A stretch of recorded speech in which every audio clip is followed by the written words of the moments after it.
छौरी के छुआला पर बुझलो, छौरी के छुआला पर बुझलो। Music director DJ Shivnarayan RK studio Delhi. छौरी के छुआला पर बुझलो, तखन हम सोचह लगलो, देह लागे ओकर रुईदार रे। इश्क के भूत भेलै सवार रे। छौरी के छुआला पर बुझलो, तखन हम सोचह लगलो, छौरी के छुआला पर बुझलो, तखन हम सोचह लगलो।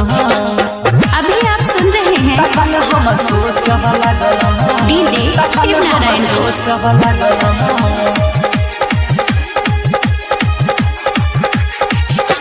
मलमल लागे ओकर चढ़ल जवानी, जुआ लागल हमारा एत सस्तानी, जुआ लागल हमारा एत सस्तानी। रे मलमल लागे ओकर चढ़ल जवानी, जुआ लागल हमारा एत सस्तानी।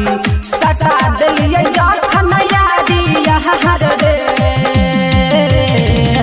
इश्क के भूत भेलै सवार रे।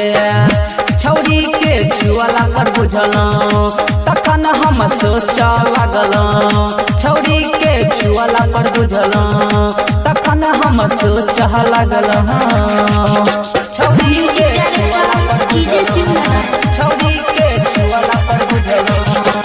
की कहियो हाल अपन मन के मित्र, लके करबाट जब भेलै उचित रे, के करबाट जब भेलै उचित रे। की कहियो हाल अपन मन के मित्र, लके करबाट जब भेलै उचित रे। कह देलियै घर हम हार रे। इश्क के भूत भेलै सवार रे। छौरी के छुआला पर बुझलो, तखन हम सोचह लगलो, छौरी के छुआला पर बुझलो, तखन हम सोचह लगलो। अभी आप सुन रहे हैं डीजे शिवनारायण को। वॉच म्यूजिक कनिया बना के ओकरा अनबै हम घर रे। दिनेश दीवाना ओकर बनतै देवर रे, दिनेश दीवाना ओकर बनतै देवर रे। कनिया बना के ओकरा अनबै हम घर रे, मुकेश दीवाना ओकर बनतै देवर रे। रोशन राय के लिखल गीत मजेदार रे। इश्क के भूत भेलै सवार रे। छौरी के छुआला पर बुझलो, तखन हम सोचह लगलो, छौरी के छुआला पर बुझलो, तखन हम सोचह लगलो।